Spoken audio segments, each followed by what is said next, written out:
I mean, a lot of tough times. But prove them wrong. I prove myself right. I cannot put one thing on it, John. I just love this life that I have created. I love this business. I do not. I enjoy work. I don't want to be anywhere else but here. So every day I am enjoying myself. I wake up every day. I pinch myself. You want to see the room I'm sleeping in. You want to see the bed I'm sleeping in. You want to see the home that I am living in. There's an elevator in the home. So I'm on the third floor and I go out, click the button, and it goes from the third floor to the first floor. I open up the elevator and I go and eat breakfast, and then we go stretch out in the sun. And we have a big pool, a jacuzzi. Look, I'm just enjoying the fruits of my hard work. Gratitude is one of the most strongest forms of power in attracting good things. You know, if you truly feel grateful for the things in your life, I always felt grateful for even the small things. I always used to celebrate the small things. Now I might be celebrating the bigger things, but I always celebrate every little good thing that would happen to me in my life, even before I had any kind of money or any of that. I would celebrate and I would feel grateful for it. And it just gave me more. And this is exactly the same thing that's happening right now. I still remain grateful and more comes.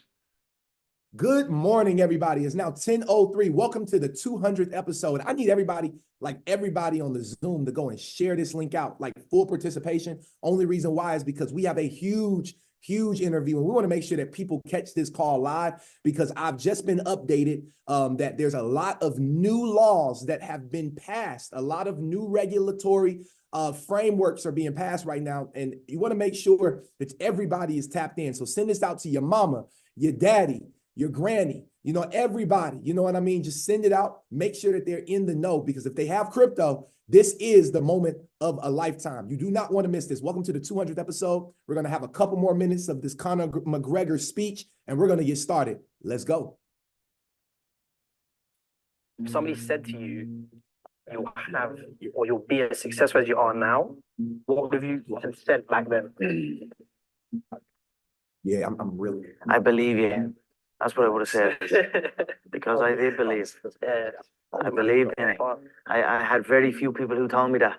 I had a small group of people that would tell me something like that. Other than that, it was just me telling myself. Yep. So if someone came up to me and told me that all the way back then, I'd say you're damn right. I don't know how you do it.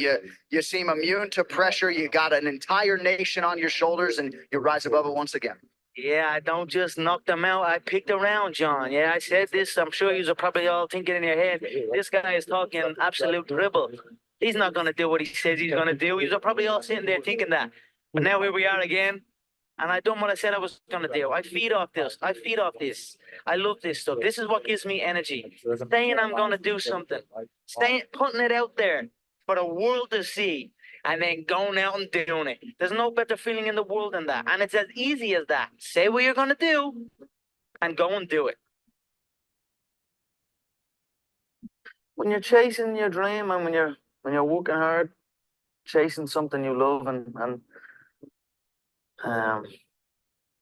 completely dedicated, it just happens. You can't really notice it. Even still to this day, I'm in an amazing position in my life, but I'm still working like I'm not. I'm still working like I'm not in this position. Absolutely. I'm still working like none of this is even. You know what I mean? Yeah. It's just something I love to do, and I just keep pushing. I keep working hard. I can't pinpoint an exact moment for you, but yep. If anything, I always felt like it was happening way back then, and now it is happening. But now I almost feel like it's not happening. You know what I mean? And I want to push to something else. Absolutely. I'm always striving to push forward. So. Hard work pays. I put in a hell of a lot of work all throughout this build-up in the fight. I pumped out more content than anybody, more content than Fox, more content than ESPN, more content than BT Sport, more content than everybody on the Mac Live on my own channels. You know what I mean? I'm a workhorse from all angles, not just in the gym, but I'm building this media empire now myself, and we pumped out the content. I'm very proud of how it went. We consistently, daily movies I was releasing, from like a month ago, every single day. You know what I mean? Nobody's doing that. So I'm very proud of it, and I'm very, the work pays, hard work pays, and I put in the more.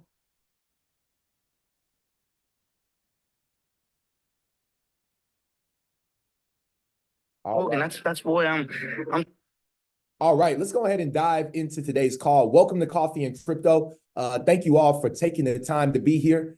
This is our 200th episode, 200 of them, man. Can we drop some 200s in the chat box real quick? Can we drop some 200s in the chat box? I don't know, like, honestly, I don't know if y'all know what it takes to do 200 episodes of a podcast. I'm not sure if you know what that really takes, but you all should be proud, right? It's not just the me being proud, but everybody should be proud, right? For the ones that don't know me, my name is Vincent Owens. I'm the host of Coffee and Crypto. I've been doing this, like I said, for the last 2 years now, since February of 2022. And literally what we've experienced, over these last 200 episodes is nothing but growth, right? There's something that I heard from Big Boy Crypto, Earn Your Leisure. They did a interview, and I want to share this because there's a lot of content creators and creatives out there who get uninspired because maybe your numbers are not where you feel like they should be. But understand it's not on your timing, but it's on God's timing. That's the first thing, right? But the second thing is to realize very simple, okay, that it takes 10,000 hours, right? And so if you equate that into practice, video content, practicing, the amount of posts that you make on social media, you will eventually get to those 10,000 followers, those 10,000 hours, and then you have those 10,000 followers that's live, on your podcast. So just keep going, because I know there's a lot of people who are from the Atlanta Blockchain Center. Number one, I want to shout out Marlon Williams. I want to say thank you so much, man. I appreciate you, Marlon Williams and the Atlanta Blockchain Center team. They opened up their space to us today so that I could bring this gentleman right here. Now, I don't know if y'all know who he is. Hopefully you guys have been on top of your finances for real, right? But even if not, that's why we're doing this interview today, to make sure that the world, everybody that sees this, and you said something very important. You said that this is going to be historical data. Yes, sir. Right? This is going to be historical data. So I'm excited to talk about that. But with that being said, you all, before we dive into the interview today, we got to look at the charts real quick. So what I want to do is I want to pull up and kind of see where we are in regards to our investments before we get into the stuff that is going to make you be at the tip of your seat. You're going to literally be, your toes going to be off the seat. I don't care if you're 7 feet tall, your toes, you're still going to be sitting there like this, because the information is uncomfortable sometimes when we start to talk about, like, it's easy to talk about putting money into Bitcoin. It's easy to talk about, exchanging your funds over from one wallet to another wallet, but are you doing it safely, and are you doing it responsibly so you don't have all of the negative things come back to you like other multimillionaires, billionaires do, because they didn't take these initial steps. So while we're getting this call started, please go out, share this link. If you're here with the Atlanta Blockchain Center and you're in our Telegram group there, please go ahead and drop your favorite GIF and let people know that we're on the call. If you're a part of the crypto nerds community, shout out to the nerds. Make sure you all go inside of all of the Telegram groups for the crypto nerds and just blow it up one time. I need everybody's participation. Wake Anointed up. Send Anointed actual text. Send Global a text. Send Nasu a text. These guys, we all have crypto. Everybody needs to be on the show. And if you're in our Coffee and Crypto Discord community, please make sure you go over there and show some love and let some people know that we're live, direct, and in full effect. And today, we're going to make sure we get to that check, baby. With that being said, let's dive into coin market cap. Now, we're talking about the fear and greed index. We've covered this since, before the halving, but we've really been paying attention to this since the halving, right? And right now we're right at a 52, which is very neutral, which to me, I told you all after the halving, a lot of people said, oh, we're going to go up Bitcoin to 100,000. Bitcoin was overbought when the halving happened, right? If you really paid attention to the charts, and we followed that. And so now we've seen the entire crypto market kind of bring a pullback, which is healthy, right? And I believe, I haven't really looked at the chart. So let me pull up the total crypto market cap real quick. And exactly what I was going to say, the market is making what we call a flag formation. Now, I don't know if you all are familiar with TA and technical analysis, but that's why I do this section of the show, because I want to make sure that you all understand that, look, in order for you to win in this space, you have to know when are the good times for you to be able to DCA in, right? And this is not financial advice. However, this is just content, I want to show you all how to be able to look at the charts to make good decisions for yourself. Okay, so if you really take a look, this is a flag, right? Because we had an uptrend. Our uptrend went from January 22nd of this year up until about March 13th of this year. So about a 3-month uptrend. And then as we always see with those uptrends, we always see a slight pullback. Now, this is what we call a flag. So if you ever see this, I just want you all to be able to see it. So you have the flagpole and you have the flag. Now, the thing about this, this type of pattern, and this is not a reversal pattern. This is a continuation pattern, meaning the market is in a high likeliness to continue higher. So what we're waiting on right now is for this market to break this weekly high.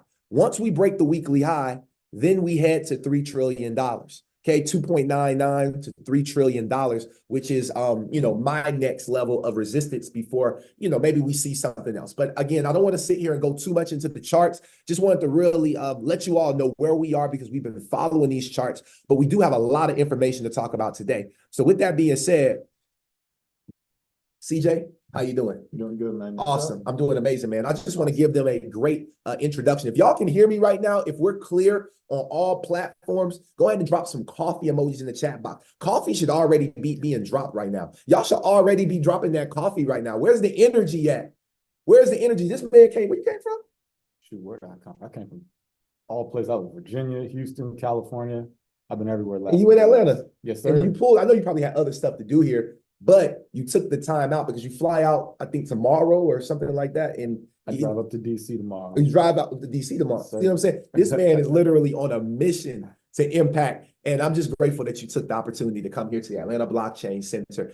Number one, if y'all don't know what the Atlanta Blockchain Center is, let me tell you all, it's a incubator here in Atlanta, Georgia. Now, this is a co-working space. If you're in the Atlanta, Georgia area, we do events every Tuesday and every Thursday. So tonight, we actually have off the chain Thursdays, and then on Tuesdays we have on the chain Tuesdays. All right, but Thursdays is off the chain. It's always such good information, and if I'm learning here, okay, then I know for a fact that everybody in Atlanta or surrounding areas should be here.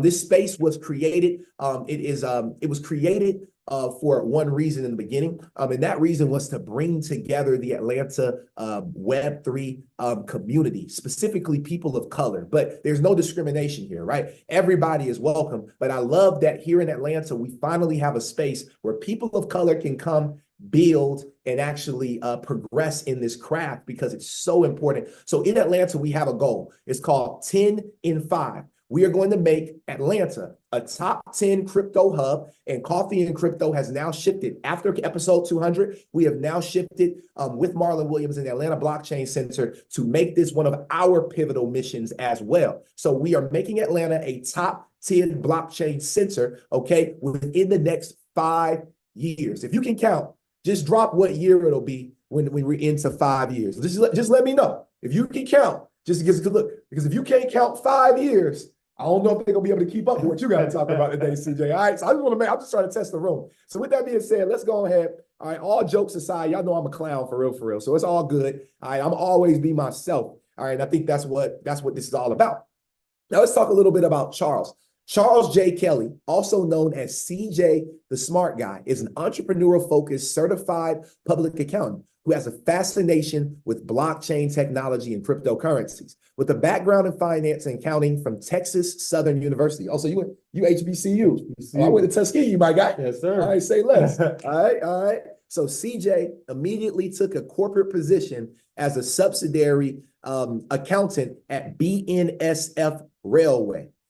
After learning the necessary tools to start his own business, he left to both pursue his entrepreneurial dreams and to obtain his CPA license. Okay, while studying for the CPA, CJ noticed the potential impact of cryptocurrencies and simultaneously began studying them. Very important. We're going to talk about that today.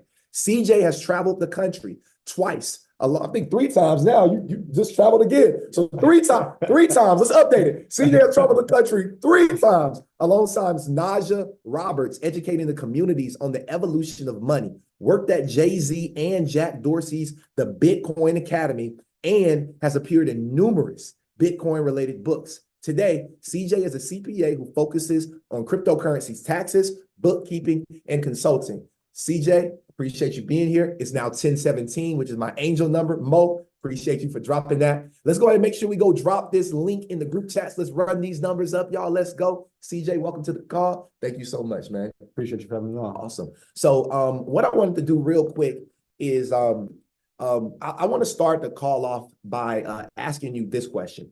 Can we start off with talking about the importance of financial literacy, right? And I believe talking about that will also allow you to tell who you are and tell your story, because I've listened to other interviews and typically I noticed that you really like to talk about financial literacy, because that's a key point that our people, I feel like, is not understanding completely. And so I just love for you to maybe just share a little bit about yourself and how you really got into this financial literacy space, because I'm sure you haven't been, savvy to it your whole life. No, definitely. Awesome.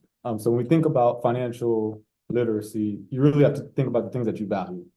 So most people value time, energy, family, things of that nature. Money is just a human-made tool to be able to quantify time, money, and energy. And so time and energy. So when we think about money, it's really just stored time and energy. And so if you can think about, okay, if you're working, 8 hours in a day, you're making $10 an hour, right? That means you're putting time and energy to make that $10. Well, if you want to keep working your whole life, then you're going to keep spending time and energy to keep saving that money. However, if the money is devaluing, meaning the value of the money is going down, you don't have the same purchasing power with that money, then that's when things start to get tricky. Okay. This is something that's been going on since the beginning of time. You look at Rome, they had gold coins, okay, and then the government slowly start to shave off the gold so they can make more money with the gold that they have, and it devalues what you currently have. And so people think money is just, you work a job, you save, you buy a house, you have kids, and that's the American dream, which for some people, that is their dream. Right. But then for other people, it's like, well, I value my freedom, I value my time, I value my energy. And so understanding money is a huge key to that, because money is a man-made tool, right, to be able to quantify your energy and time. And so I want to take it back real quick to talk about Rome and their gold coins. They're not the only, historical, country or empire, right, that has done that type of thing, right? However, when you talk about shaving off the gold to make more gold, they do that because gold is a finite resource, right? You can't just go and create more gold, but you can always go and create more money. And I believe that's kind of where we're shifting right now with the BRICS nations and everything. So I don't want to go too far off topic, but who are you, man? Could we slow down and go back a little bit and just talk about, because there's a lot of regular people here. There's a lot of people who may be financial advisors, they may be accountants, and they're trying to figure out, how can I use crypto in an ancillary way, right? Because I tell people, my background's in cannabis. I lived in San Diego. I had I dropped out of medical school in Ohio, and I drove to San Diego, California, started my first business, right?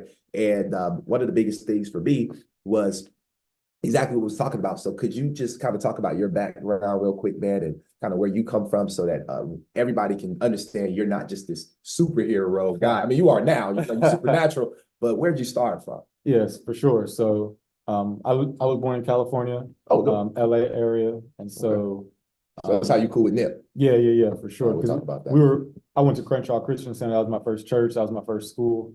Not my whole family, but a lot of my extended families from that area. And so, LA is my first home. We moved to the Valley, the Rialto area. Then I moved to Houston, but more than anything, it was that 2008 time period. So I grew up watching my dad work on computers. At the time, he didn't have a degree. He's a doctor now, but back then he didn't have a degree, but I always watched him be able to work from his computer. He was a musician. He used to work with Earth, Wind & Fire, Stevie Wonder, Quincy Jones. And so my dad was like this huge musician, but he gave it all up because he said he wanted to raise his family. He said family first, family over everything. So he gave up his musical career to help raise me, the family, stick that together. So very family oriented. And so when 2008, 2009 happened and the financial crisis happened, here you got my dad over here sacrificed his career to provide for us, doing a great job. And all of a sudden, everything's worked for completely collapses because the banks are doing, nefarious activities. And so for me at that moment, it was like, well, Dad, could I have some lunch money? Dad, could I get some money for college? He's like, son, I got you to college. Figure it out. You've grown now. Figure it out. And so, that struggle became extremely, extremely real.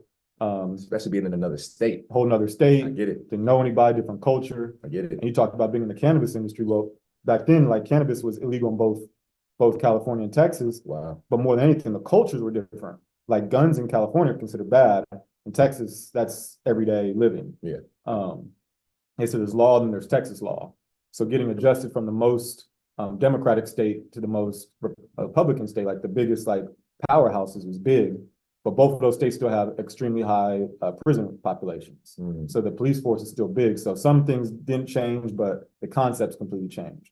And so for me, it was like, well, I need to learn money because there's no reason that my dad worked his behind off, sacrificed, and then all of a sudden it all goes to way like in a second. Sure. And so I was like, I went to the school. I was like, what should I major in? I don't know anything about college. I just planned on playing baseball. And they were like, your SAT for math is so high, you should do some business. They're like, money? I was like, oh yeah, I love money. Look, Who doesn't? in high school, I was selling candy. So I made, okay. saved up $10,000 that last year selling candy. You was the richest person you knew in school. Hey, I didn't act like it. So, people didn't know it.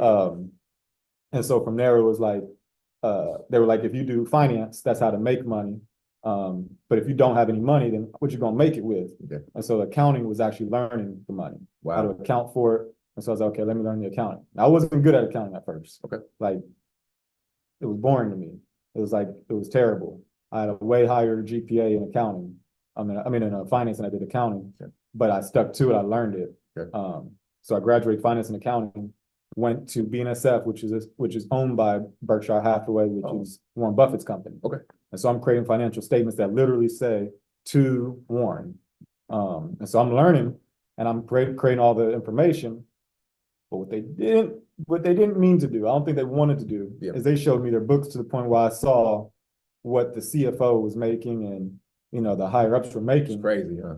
And I was doing the numbers and I was like, my yearly salary compared to their yearly salary. And I realized that my yearly salary was what they made every single day. Every day? Of the year. Oh. Every day of the year. Oh, they're making 365 times more than what I'm making. And they're using my information to make decisions. So literally, I'm doing all the work, I'm presenting it to them, I'm giving them all the variances, and then they go and make the decisions, and they're making 365 times more than I am. And I was just like, there's no way that they're 365 times more better than me. There's just, maybe a couple, maybe a little bit, but not 365 times more. That is crazy. Yo, that is crazy. So what are some of the books that may help you make that paradigm shift? Who are some of the people that you study? I was listening to some of your stuff and I have names written down right here, but who are some of the people that influenced you to really, obviously you went into finance early, right? You went into money early, but I'm sure you weren't as passionate and you didn't have as strong of a desire that you do now. So what were some of the books that helped you build that desire, that helped you shift that mental paradigm? Yeah, so it really wasn't books. It wasn't books. I was paying attention to Nipsey pretty big, and I'm a natural hustler, like a natural entrepreneur. Right. But just because you know how to make money doesn't mean you actually understand money. Okay. And so I was listening to Nip and I was listening to Dr. Boyce Watkins.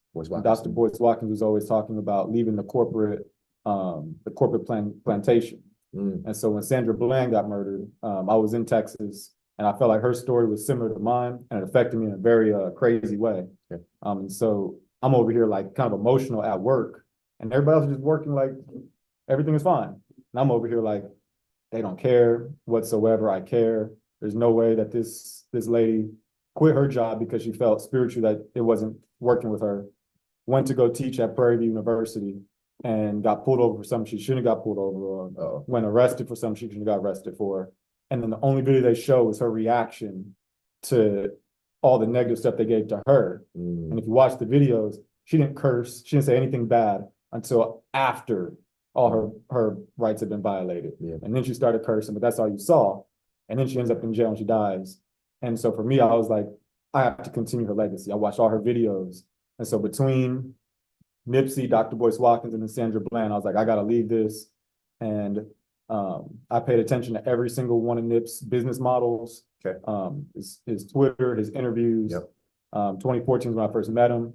And it was like, whoa, this is how you're actually living. This isn't just, rap music. Like this is big. And, knowing him from the area, he used to look out for my little lady cousins. And so it was one of those things where it wasn't just a celebrity, it was like a local hero. Wow. And so it was like, well, let me stay on board with this. That's right around the time when he had dropped Crenshaw in 2013. That's when I first started working for the railroad. And by 2016, I was gone. So Nip wasn't too much older than you or me. And so because as men, right, we have a big ego sometimes, right? We have an ego problem, especially Black men. Yeah. All right, let's talk about it. Right? So how did you, outside of his celebrity and who he was, how did you, as someone who actually has the degrees, right? Nip don't have the degrees. Correct. He got street degrees. Correct. You know what I mean? Which actually got him a lot further, maybe. You know what I mean? And so how do you, as a man who has the degrees, has the background, be able to put yourself and humble yourself in this back seat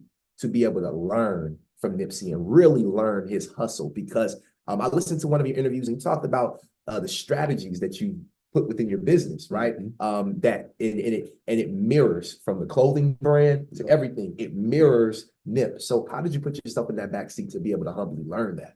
So that's things I didn't really put myself in the back seat. All right, good. Right. I looked at it like he's 5 years older. Okay. So my goal was always to catch up. All right, cool. Right. That was always the goal. So, he dropped Bullets Ain't Got No Names, Volume 1. He was 23. I already had 2 degrees at 23. Yeah. Right. So I was like, okay, cool. I'm keeping pace. Right. He dropped Crenshaw, around that same 2013. And so for me, it was like, okay, as long as I'm keeping pace with what he's doing, I'm good. Yeah. The thing is, I never catch up. Yeah. But I always felt like we were running parallel. Right. I always felt like, And you're not a rapper. I'm not a rapper. Yeah. So we're in very different industries. Okay. Entertainment is one thing, accounting is very different. And so 2019, right around the same time where he had bought the corner of Crenshaw and Slauson, Yeah. I had just passed my CPA exam.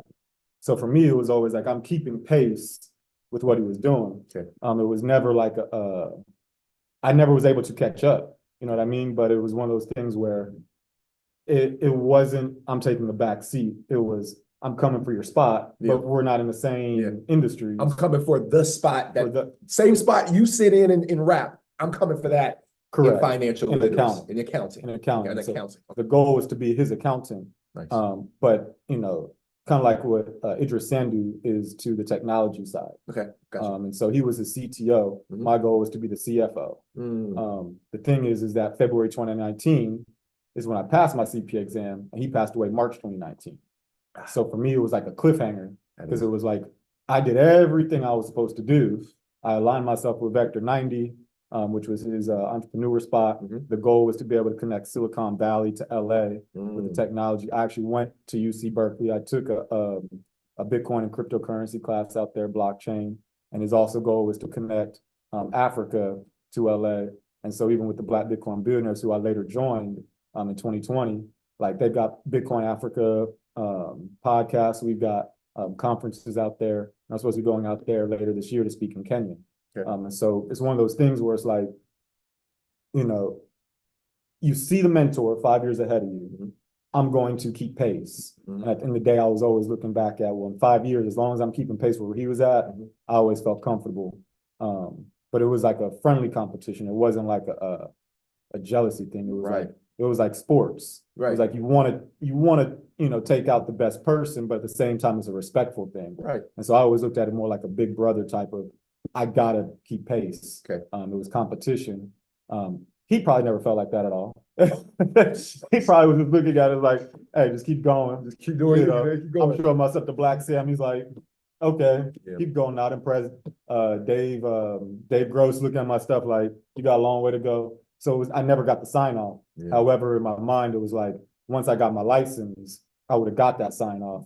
And then once crypto became mainstream, I would have. Yeah. But unfortunately, that chapter ended. Yeah. And then I basically had to be grown up and do it on my own. Wow. So then I joined Black Bitcoin Billionaires.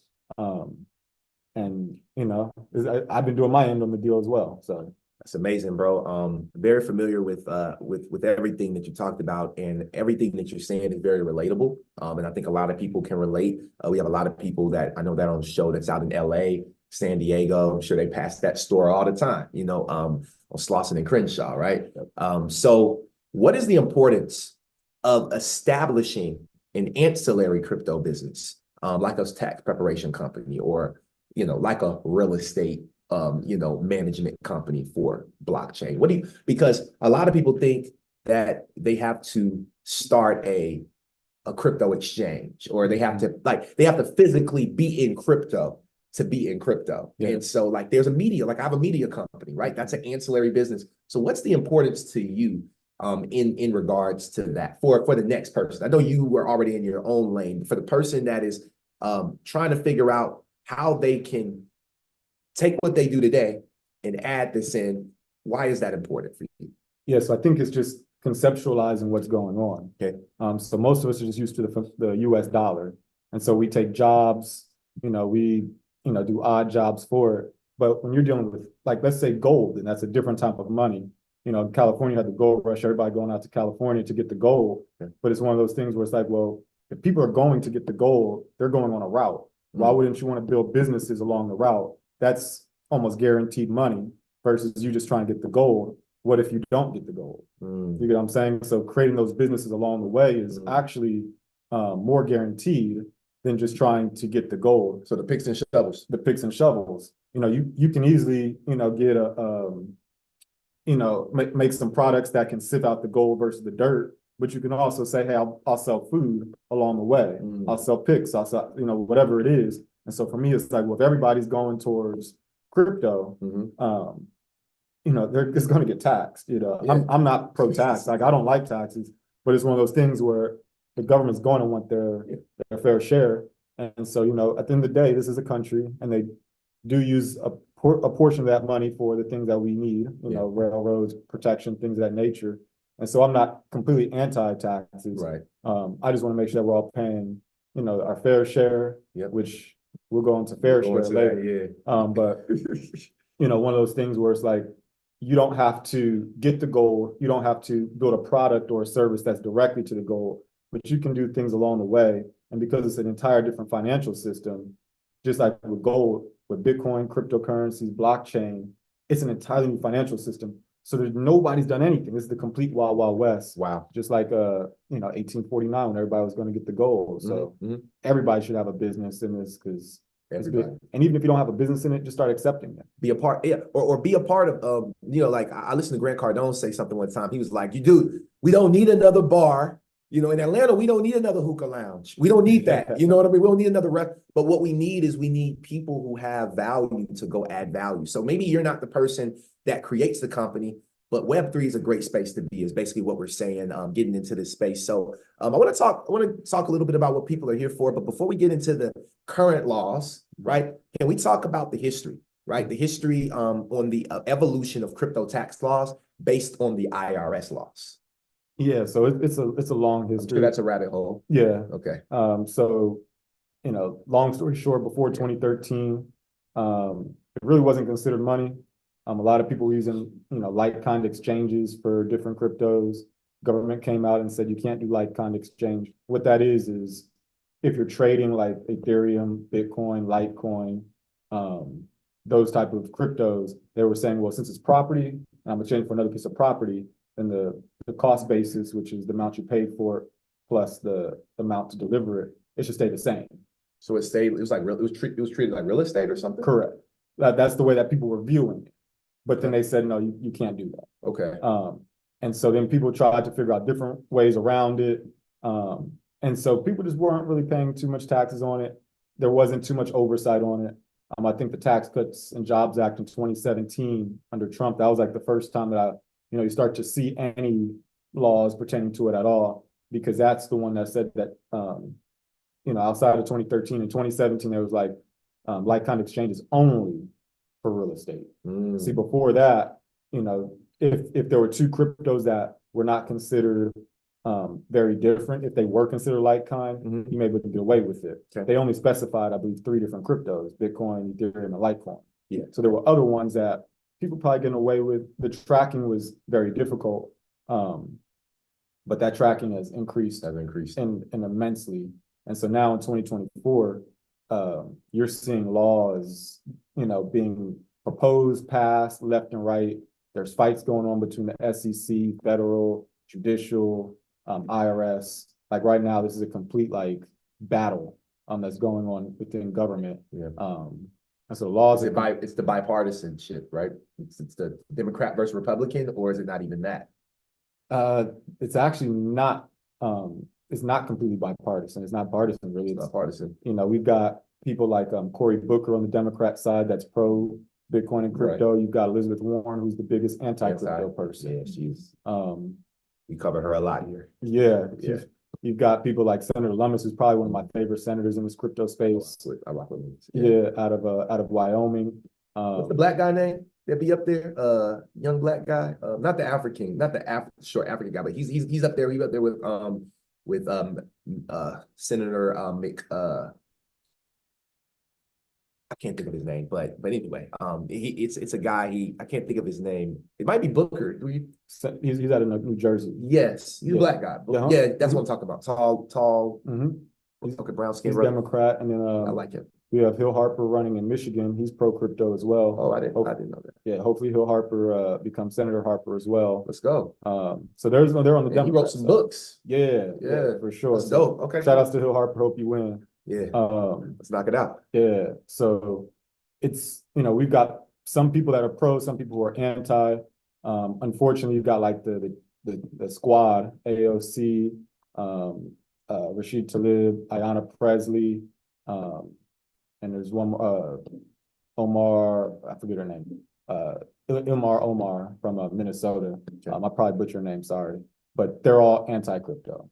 So it's one of those things where it's like, hey, where do I fit in? Okay. You got Trump, who just announced yesterday, he was like, hey, we don't want these crypto people going overseas. We want it to be here. So whatever it takes for you to stay here, we're going to be pro. Just said that, right? You just said clip. that. Yeah, we could pull that clip up too if we wanted to. But yeah. So you got, Trump now saying basically pro crypto. You've got Robert F. Kennedy, who has always been pro crypto, running as an independent. So it's not really a side per se.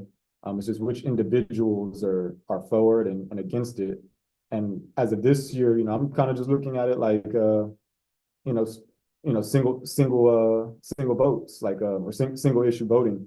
Who's pro Bitcoin, who's not? Because I look at Bitcoin and blockchain, but Bitcoin specifically as the best invention for Black Americans since the cotton gin. Let's talk about that. Why is Bitcoin? So are you? I don't want to say a Bitcoin maxi because I don't think you're there necessarily. But do you feel like Bitcoin is the only one that can really bring true sovereignty to the Black community, or to the not even Black people of color? Or do you feel like crypto as a whole, as an entire ecosystem, the correct ones, utility tokens, could also bring that level of sovereignty that we're looking for? So I feel as though blockchain is the technology that's disrupting everything. Okay. Blockchain is a database that is really difficult to be deleted. And so you have a lot of different applications, a lot of different programs that are built on top of the blockchain. So similar to like the cotton gin, where you had all the slaves basically creating a certain amount of cotton on a consistent basis. And all of a sudden you had a cotton gin and there was an influx of cotton that was all of a sudden created. Okay. So you have inflation because you have a lot more cotton. The North, it now has more cotton, but the demand wasn't quite there. Okay. So if the demand isn't there, they have to lower their prices.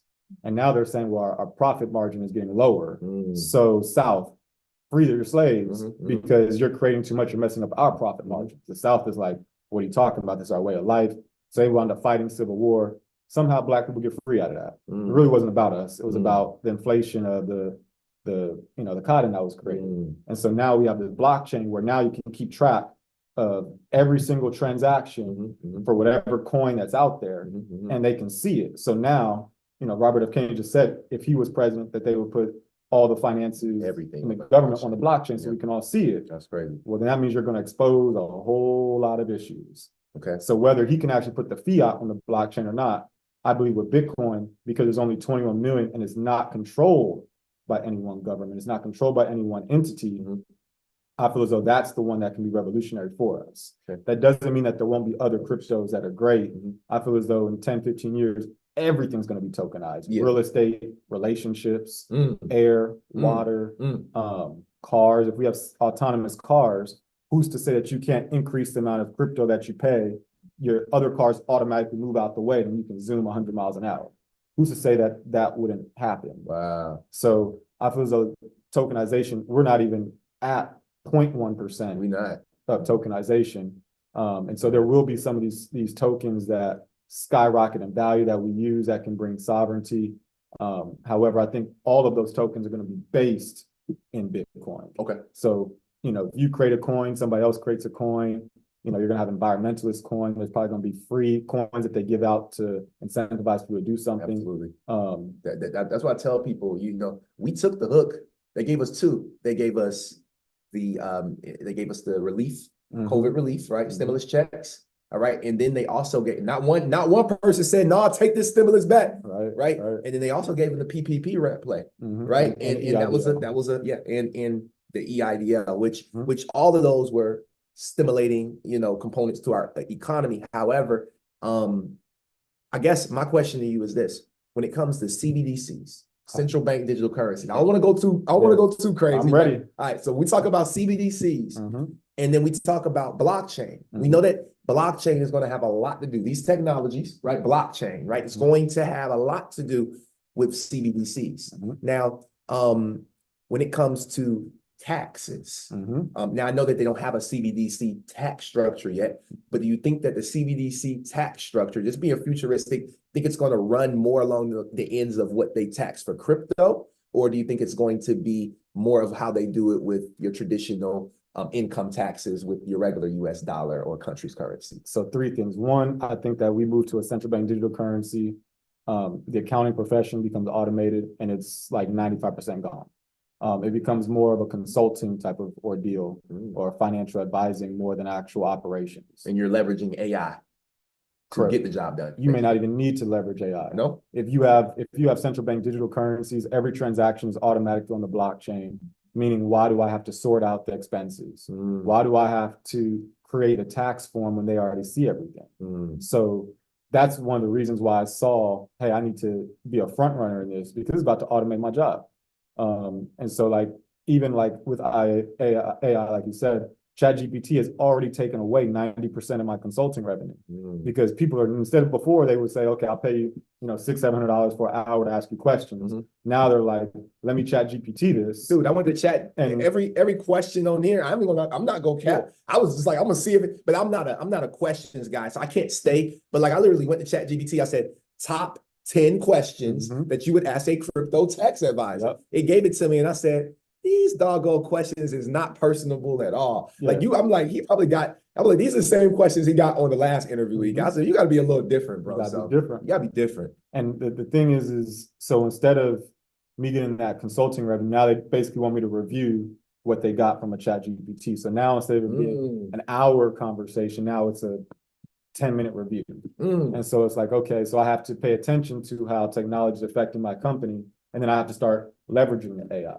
So one of the things that I plan on doing is creating an AI for simple questions that, you know, are already on the IRS website or things like that, charging maybe $1 a minute or something like that, just to talk to my AI, but then they can just, you know, do like that. But I won't do any financial advising. It wouldn't be anything personal because the one difference between using AI and using a licensed professional is the liability side. There are times that these AIs are so far off. And how are we going to verify? You get what I'm saying? If you're not the professional, you don't know. And so it's one of those things where I'm not going to tell you something that's so far off. I'm licensed. And if I say something like that, my license can be revoked. AI is still going to be there like forever. It's just code. So whenever it's something that's personal, it's probably better still to talk to a professional. But if it's just asking information about what are laws and where you can probably just use an AI and it'll pop it up and then you could probably just look and research yourself. That's another ancillary business, man. Correct. That's fire. So it'd be like telehealth, right? How because one of my friends, he does, and by the way, y'all, we have a live audience here too, by the way, right? We got a live audience, right? But really excited because one guy I was talking to, he was like, he uses an app where he gets counseling, right? He goes to see a counselor, and I was like, where do you go in Atlanta? He was like, no, I just go to this app, download the app. And I was like, they got apps where you can go sit down and talk to a counselor if you're having issues with your marriage counselor, a personal and there's apps for that. And so I feel like that's the same, kind of similar, right? So I don't know what you call it. We ain't gonna talk too much about it, right? but yeah, that's dope, man. So super dope. So When we talk about now, something that I hear about, and I think a lot of people are worried about, is taxable events in crypto. And I think this will lead us into the same rabbit hole, which allows us to extend a little more on the conversation. But can you give us what you mean when you talk about, or when a tax advisor talks about taxable events, and can you explain capital gains and losses? Yeah, so I'll start with the capital gains and losses first. Okay, perfect. So your cost basis is whatever you purchased the crypto for plus the amount to deliver it. So let's say that you bought $10 worth of Bitcoin and the fee was $2. Your cost basis would be 10 plus 2, which is 12. Okay. Right? Then let's say that Bitcoin, the value of it went up to $30. Okay. 30 minus 12. If you sell it, then you have a taxable event because you sold it and you have an $18 capital gain. Right. If you sold it, if say the Bitcoin went down to only $5, Right. you had the cost basis was 12, then you have a $7 capital loss. If you sell it. Yes. And Okay. the realized it. Realize if you sold it. Yeah. Okay. So the taxable events are if you sell it, okay, if you exchange it, meaning okay, you're moving it from one crypto to another, Bitcoin to Ethereum, Ethereum to XRP, whatever it is, that's a capital taxable event. If you sell it, somebody did that over there. So right? Yeah. Or if you spend it. I bet. So there's a lot of people that are like, man, I all I do is spend Bitcoin and crypto. It's like, well, you're creating a lot of taxable events. Wow. What I typically tell people is, hey, when you do that, just consider a $15 accounting fee to that, because every time you trade, every taxable event.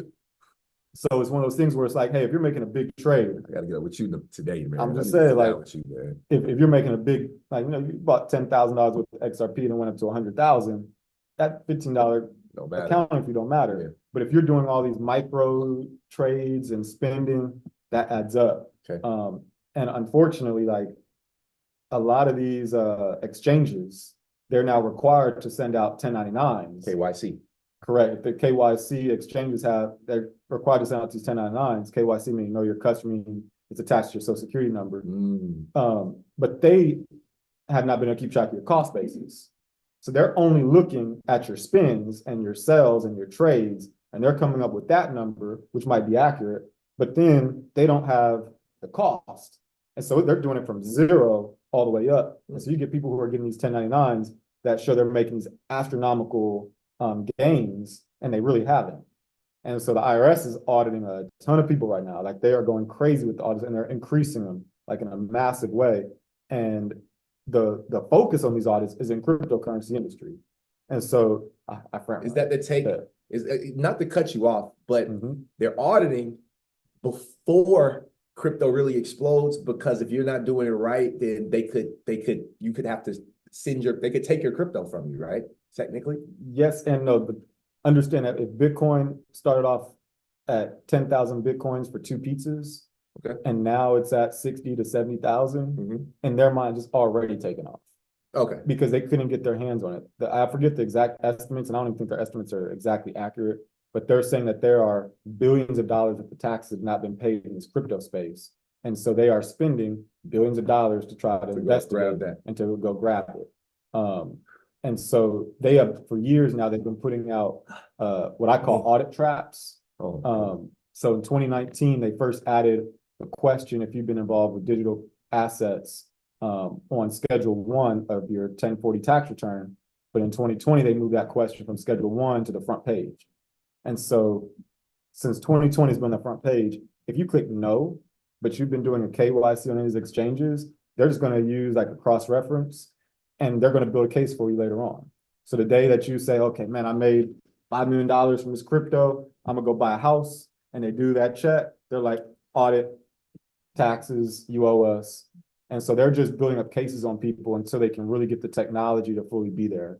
And so people that are actually making those big purchases now, they're already doing those audits, and they are increasing the audits in every single area because they added billions of dollars for it. You can look at the things, the infrastructure bill. They tried to add 87,000 IRS agents That number's gone up, it's changed a little bit.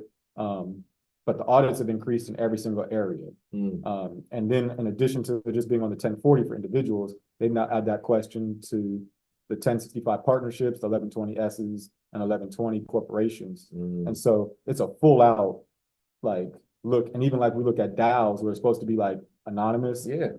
They create the BOI law, the beneficial ownership type of thing, to where you have to tell the government if you are beneficiary of something. Because a lot of people were creating, these corporations in Wyoming, keeping anonymous and benefiting from it, but they're not filing their taxes because, everything they're anonymous. And so they tried to rectify that as well. So the government now is that they're full charging towards this thing. So it's one of those things, there's a lot of people who are saying, I'm not paying anything. I'm against the government. It's okay, well, that line, All right, DJ. that line now has been drawn. Yeah. If you're going to stick to that side, you're going to stick to it. Yeah. I'm one of the ones who have been saying, hey, look, the laws actually have not been too bad. Okay. Could be worse. They're going to get worse. Right now, these things, you could easily avoid paying taxes legally if you do it correctly. And so I've been one of those people saying, hey, comply, but do it intelligently, and you probably won't have to pay anything. Wow. There's no taxes on borrowing against your crypto. So just how these executives, they get these stocks, and as the value of the stocks go up, they just borrow against it. And that's not taxable income. There's no taxable event. You can do the same thing in crypto.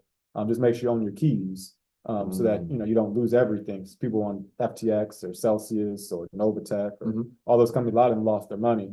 But if you're using a multi-sig, something like that, you should be able to still contain it, and you don't have any taxes. So there's still ways to legally avoid paying taxes. You just have to do it intelligently. Wow. Okay. So that was deep. That was deep. As it should be. You know what I mean? And so I want to talk about something that's ChatGPT couldn't bring up. So it's something that we talked about on our show maybe 2 times. But I'm really excited to ask you.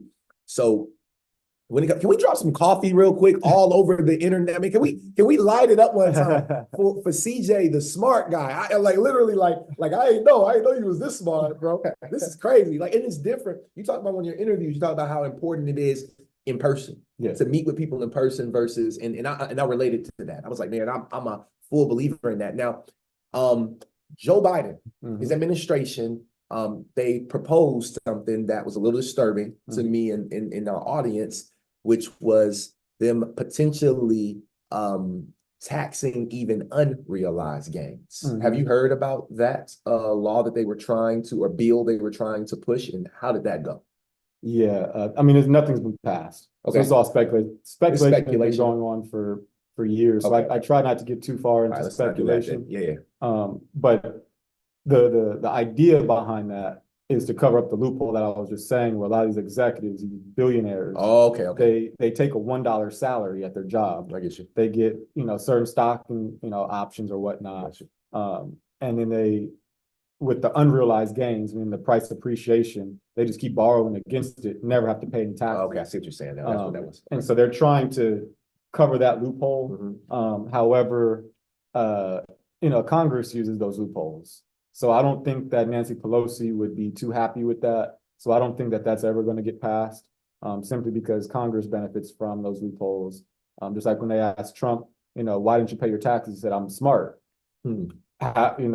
I use the system that was created, and Congress is using the same system. So I don't think that unrealized gains will ever be taxed. However, they're going to try to do something, but it's difficult because if Congress is the one that's using it, why would they change it? Yeah. And then another thing that's speculation, or I don't know if it's speculation, but what it is because it hasn't passed yet, but them wanting all of Congress, people in Congress, to sell their stocks. Like you heard about that rumor. Do you feel like that's going to happen? No, because why would they give up? They do that? Yeah, why would they do that? I mean, hey, if it happens, it happens. But I don't feel I think it's just all distractions. They keep us distracted with different things. Easy votes. Yeah, exactly. So what documentation do I need to keep from my cryptocurrency transactions to satisfy tax authorities? So on the IRS form, it's an 8949. You're supposed to report all your taxable events on that. Okay. But in case of an audit, you really just want to have all your crypto transactions all in one space. Do you have any software that people could leverage? I don't know if you're sponsored by any. I'm not. No, yes. But there's a lot of them. None of them are perfect. Okay. You have Coin Tracker, Coin Tracking, Bitcoin.tax, Coinly with the K. But to me, the hardest thing is the differences between like a crypto.com or a Cash App or a Coinbase is that none of their formatting is the same. And some of them don't allow APIs to go to these softwares. But the best thing really for me is just keep everything in an Excel spreadsheet. However, like I said, if their formatting on their Excel spreadsheets are different, I mean, it can take hours trying to manually sort it. But that is, to me, the best way. It is up to the IRS to prove that you did it wrong. You are innocent until proven guilty, and they have the burden. So why make it too easy for them? You just want to say, hey, here's my spreadsheet. You figure it out. Okay. This is the stance I took. And a lot of times when you show that you're organized, they leave you alone, especially in this crypto space, because they don't feel like going through. They don't have the manpower to do it yet. Okay. They might be leveraging AI, but as of right now, as long as you're trying your best, they only have 3 years to audit you. Now, if you're way off, they have 6 years, and if it's considered fraud or evasion, they have an infinite amount of time. Oh, no. So if you're checking those boxes, no, they have an infinite amount of time to come back. But you check that box, yes, and you try your best, and it's within a certain amount, they only have 3 years, chances are you'll be okay if you try your best. It's not down to the penny. Right. Okay. So when it comes to that side of things, let's say there's a person that's been investing in crypto since 2018, 2017. They've been putting money in. They've never sold anything. The most they did was just exchange coins. You know what I mean? Like, I'm gonna take this Bitcoin, put it in USDC, and it's kind of weird because that's a three-way transaction, because usually on crypto.com, if I want to take my Bitcoin and I want to get H bar, you can't just take it directly. You have to first get a stable coin, then you have to go stable coin. So that's two taxable events in one. Yeah. So a person that has not been on their stuff since maybe 2018, 2019, since COVID, can you help that person get back on there, get back on track? Like I said, the estimated cost is about $15 per capital, like per taxable event. So that can get costly for traders. Yeah. And so, like, you know, on my consulting side, it's funny because my consulting side is actually the enemy to my tax side. My consulting side is going to teach people how not to have taxable events. So I'll tell them, hey, if you just buy, hold, and never sell, Right, you're not going to pay me anything, right, because there's no taxable event. And if you borrow against it, there's no taxable events. right. And this is the way that you do it. Right. But if you're exchanging, trading, and spending, my tax, side is going to get, a nice little chunk of change depending on how much you do. I've got clients who have over 300,000 transactions. And so it's one of those things where it's like, I hope you were profitable. Hold on. 300,000 times 15. Yeah. But we know how to do timetables here in crypto. Yeah. Woo! Yeah. Man, I hope y'all bag is secured, man. That's crazy. That's over $4 million. Because if you're not profitable, then how are you going to get that together? Because I'm not doing it. All right. So never mind. I'm not gonna ask that. I'm not gonna ask that. I asked that off camera. All right. So and that question, we'll talk about what I'm gonna ask off camera. We'll talk about that on Monday in our private group, in our sip and learn. We'll just talk a little bit more about that. But are there any tax savings and strategies, deductions available for crypto investors? Plenty. Plenty? Plenty. Okay. Buy, hold, never sell. Okay, so these are the one. Yeah, easy. Second one, borrowing against it. Just make sure you own your keys as advice. And the third one is, if you doing all that, keep track of all your different cost bases. So as of right now, there's no wash rule, which is beneficial. I talked to Senator Lummis. She said, hey, that might go away. What's a wash rule? So like, say in stocks, if you buy a stock and then you sell it within a certain amount of days and then you rebuy it, they're going to keep your original cost basis. Oh, okay. They're not going to let you change your cost basis within those certain amount of days. Okay. With crypto, there is none of that. So a lot of times what I'll tell them is, hey, if there's a dip in price, unless you want to have the long-term side, long-term capital gains, as of right now, max is 20% tax. Oh, yeah. Okay. If it went down? It's always, that's been it, period. over years. That Okay, hasn't changed in our okay, era. okay, okay. Um, Oh, okay, okay. I but thought it was higher. if it's short term and you held it for less than a year, then it's at your whatever your income tax is. So say if you're in the 30% tax bracket and you sold within a year, then that gain is going to be taxed at 30%. Short-term capital gains offset short-term capital losses. Long-term capital gains offset long-term capital losses. Gotcha. Okay. And so some people are like, well, I don't need to sell because I want it to be long-term. But then other people are like, look, I'm trading every single day. How do I do this? And so if there's a big dip, I'll tell them to sell everything that they bought it for above that price, take that loss. So that then they're working from a loss, and then anything else is just a gain from there. But that doesn't really take away your taxes long term. Yeah. It just delays it until later. I got one more topic before you update us on, I think, some new things that have come out and stuff as of today, I think. But it's very simple. Last thing is what I had was is I actually lost my thoughts, so we'll just go into future things. And if I come up with it, I don't know how I lost that thought, but yeah, what's going on? Because when you were pulling up to the Atlanta Blockchain Center, we were on the phone, and you were like, man, there's so many things that have happened that have come out, and you've been in your hotel room all morning studying this stuff. So in a simplest form, what's going on right now for investors in this space? It's a fight with the SEC. So as of right now, Bitcoin is the only coin that's been considered a commodity that's not considered a security. XRP. They haven't determined it yet. Well, the law case. There's 3 allegations. 2 have been proven. Yeah. The only other one is the institutional buying. Yeah. So we still have no clarity because of that one. That's what you're saying. Correct. Okay. So really, when all these influencers saying XRP is the only one, that's still not true. Because the case is not over. Correct. The only one is Bitcoin, and that's because they have no head to come after it. All right. You still have like a Brad Garlinghouse. You still have like different people that they can ask, hey, and they can try to hold them accountable.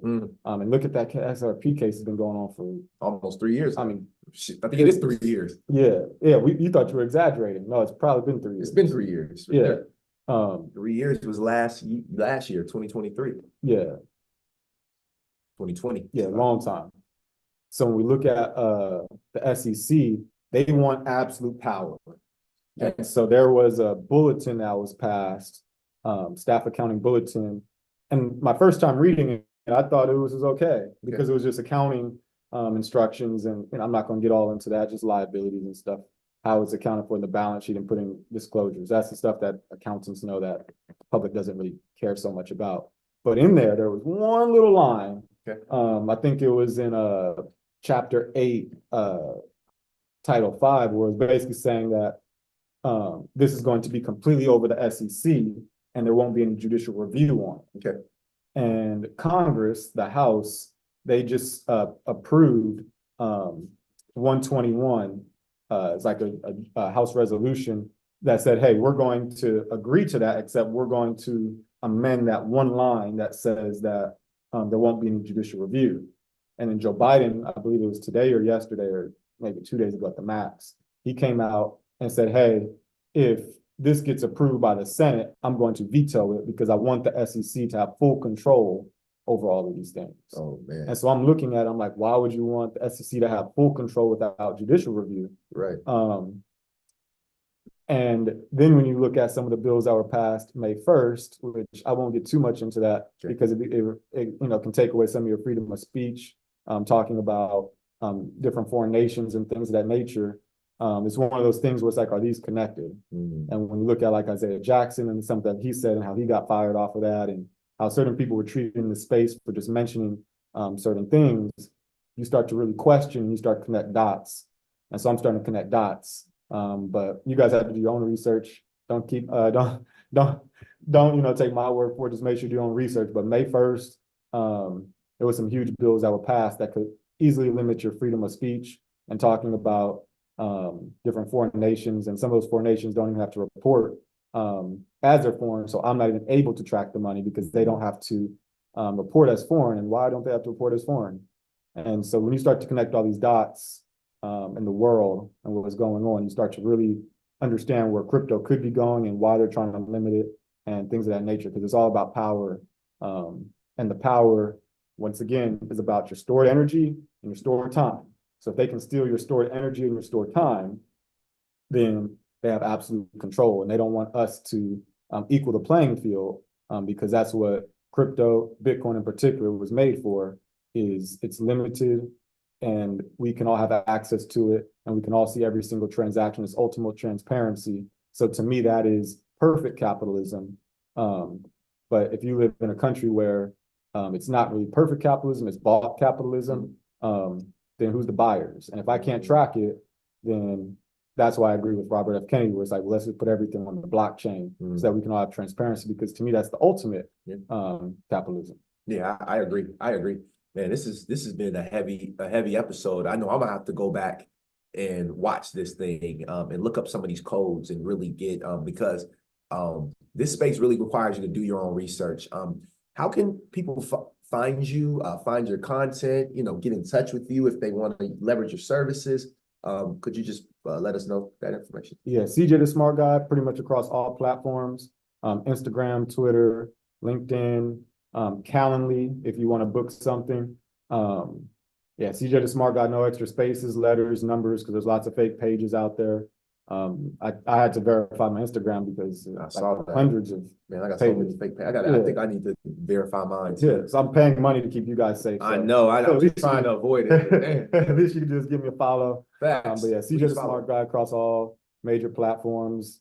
I do accept new clients, but I'm at that stage where I have a team and they're starting to take on the majority of the clients. And then I'm just, more for just specialized clients or bigger clients. So if you're one of those traders with, 10,000 transactions, hey, you can hire me now. I know. Or hire me later. You brought me back. To my original question, and this is simple.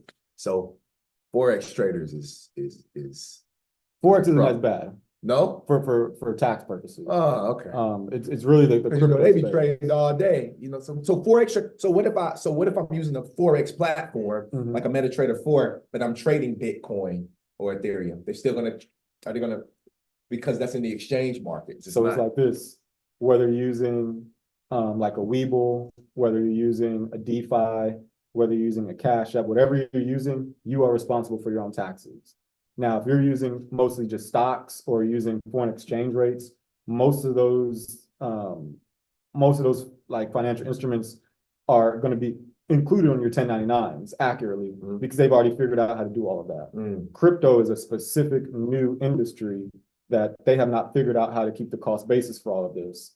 And so they're actually coming out with a 1099 DA starting in 2025, where they have to keep track of your cost basis. So they're going to start asking a lot more invasive questions on these platforms. Is this a gift? Where are you sending this to? Are you spending it? Because they have to keep track of your cost basis. But there's lots of pushback on that because it's an invasion of privacy. And that is the exact opposite of why crypto was created. So airdrops is considered a gift. Airdrop is considered income. So that's taxable. That's taxable. So if you get an airdrop hey man. So like they want everything, man. Come on. You just hear that. You just hear me share. You're not, all right. I ain't gonna get mad at you. You just doing your job. I almost got mad. I was like, man, what you talking about, man? All right, I'm not the IRS. My bad, bro. My bad. Let me calm down over here. Yeah, I got all mad and stuff. If you get crypto interest or you have the airdrop, I'm ready to meet him outside. I'm like, bro, you gonna be outside, baby. Take my money, man. But yeah, those are considered income. And then if there's a gain, then there's additional tax on the gain. All right, cool. Airdrop falls right in that category. All right, cool, man. Well, this has been definitely one of the most enlightening episodes. And I knew that the 200 episode was going to be very important because we just ended this tax season. And I think that 2024 to 2025 is going to be a big year for crypto. We're moving back into a bull run. Elections coming up. We know 2025. So make sure you all get up with CJ, the Smart Guy, his team.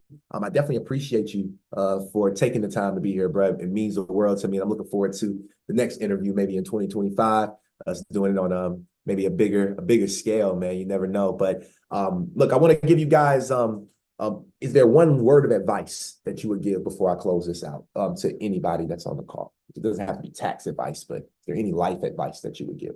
Living your purpose, You can have as much money as you want, but if you die the next day trying to get it, it don't matter. So, live in your purpose, because one day we all gonna leave up out of here. And, whatever you believe in the afterlife, to me, that's probably more important. It's all temporary. So, me, myself, I do this because I look at Revelation. I'm a Christian. I follow Jesus Christ. I look at Revelation, the mark of the beast, on your front, on your hand, or on your forehead, whatever it is. Yep. It's one of those things where you can't transact, period. If you can't transact about the mark of the beast, I look at central bank digital currencies. I'm like, that to me seems like the first step to that. That is. Because it's cashless society. I used to look at that and laugh. Me too. Yeah. Like, how you gonna control if I send $1 to somebody? That don't make no sense. Programmable money. But now you got programmable money. Yeah. And if you look at the IMF and how they're trying to make all the central bank digital currencies interoperable with them, it's like, oh, and to me, Bitcoin is out of that. So use some wisdom, live in your purpose. But at the end of the day, this world will one day be wiped away. So whatever it is, just live in your purpose. Yo, this was super dope, man. Look, y'all, make sure you all follow CJ. That's C as in Charles. Okay. CJ, the smart guy, on all platforms. Listen, this is Vincent Owens. This has been episode number 200 of Coffee and Crypto. A couple of announcements before we get out of here. We may have some Q&A. Raise your hands if you're on a Zoom call. We can maybe can we take like 1 or 2 questions? Got like 1 or 2 questions. Raise your hand if you got a question. If you're live here, you can also ask a question. But I do have a promotion going on, y'all, today. Man, it's over at midnight. So whether you take advantage of it or not, listen, we already got the information. I made the videos, so I don't need the information. I already made it.